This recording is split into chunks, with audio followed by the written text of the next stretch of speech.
ตอนนี้เราก็อยู่ที่ประเทศลาวเด้อแล้วก็นี่สบายดีอีกรอบหนึ่งแนะนำตัวอีกรอบนึงครับสบายดีข้าพเจ้าชื่อนางมีนาหรือว่าหนิงเนาะเป็นผู้จัดการห้าน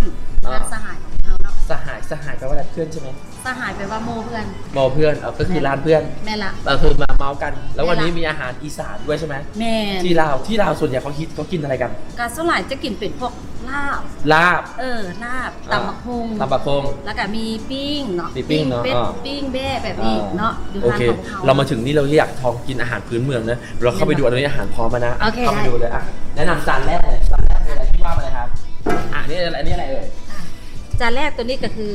ปิ้งแบ่นั่นเองเนาะปิ้งแบ่แปลว่าอะไรครับปิ้งแบ่ก็คือปิ้งแพะนั่นภาษาไทยเนาะปิ้งแพะก็คือแพะใช่ไหมแพะนั่นแหละแพะเอามาย่างเหรอแม่นเอามาปิ้งเนาะโอเคแล้วพี่อธิบายก่อนแล้วกันจานนี้เลยอันนี้เป็นอกอันนี้เป็นอกแพะอกแพะอกแปลว่าอะไรอกเขาจะเอิ้นว่าอกแปลว่าคล้ายๆกับตุ่นเนาะภาษาไทยภาษาตุ่นก็คือตุ่นอกแพะตุ่นโอเคอันนี้ตาให้ทายก่อนนะให้ทายมันคือไก่ผัดเม็ดมะม่วงใช่ไหมแม่แล้วโอ้ยผู้ใดเหมือนกันสิล่ะทุกที่แม่แล้วแม่บอกคือกันแม่บอกคือกันโอเคเดี๋ยวชิมอันนี้อะไรเอ่ยนี่อะไรเอ่ยตัวนี้เป็นลาบเป็ดตัวนี้ลาบเป็ดโอ้แล้วแต่ที่นี่เขาแห้งกำลังดีแล้วเนื้อฟูเนาะโอ้สวยอันนี้ล่ะอันนี้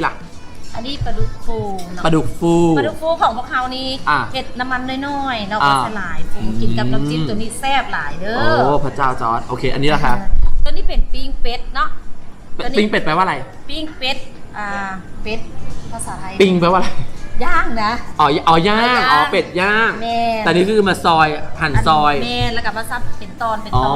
โอเคมันเหมือนไก่ทอดเกลือกรอบเนาะแต่มันเป็นเป็ดย่างนี่เลยเขาเรียกขอไปใกล้ๆโอเคเขาว่าที่นี่สดนักนะอันนี้คือหอยนางรมได้ข่าวว่าอินพอร์ตมาจากที่ไหนครับมาจากห้านอนาอย่างก่อนที่ขึ้นซื้อนะอนาห้านหอยเราไม่บอกแล้วกันเดี๋ยวคนไปแอบซื้อโอ้ยแมนบอกแต่เราไปแอบซื้อเราเป็นที่เดียวถ้าใครอยากกินนี่หอยอีกอย่างนึงหอยนางรมใหญ่หอยนางรมใหญ่แมนหอยนางรมใหญ่มีที่นี่ทีเดียวแมนอยากกินสดใหม่ๆแอบถามนิดนึงต้องมาอยู่นี่อันเนี้ยจานเนี้ยราคาเท่าไหร่เขาบอกเป็นไฮไลท์ที่นี่เลยอุ้ยตัวนี้กับบ่แพงดอกเนาะเขาไล่เป็นโตเอาราคาเงินลาวสิบ่แพงที่ไหนเงินลาวนี่เขาไล่เป็นโตหนึ่ง30,000 กีบ3-4,000 กีบรวมทั้งนี้ประมาณ30,000 กีบก็คือโต100 บาท100 บาท5 ตัว 500 5 ตัว 500โอเคอันนี้ล่าสุดนี้คืออะไรหม้อแล้วเอานิ้วจุ่มได้ไหมไม่ได้ได้มันคืออย่างได้เนาะตรงนี้เขาเอิ้นว่าต้มแซ่บตีนไก่คนที่ชอบกินตีนต้องมากินต้มแซ่บตีนไก่โอ้สุดยอด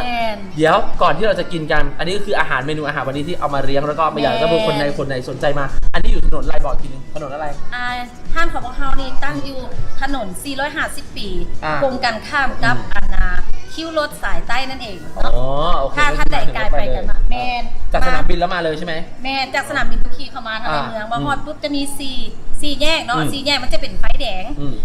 แล้วเขาก็เลี้ยวขวานะเลี้ยวขวามาใส่สวยกันก็เจอเลยที่ถนนโอเค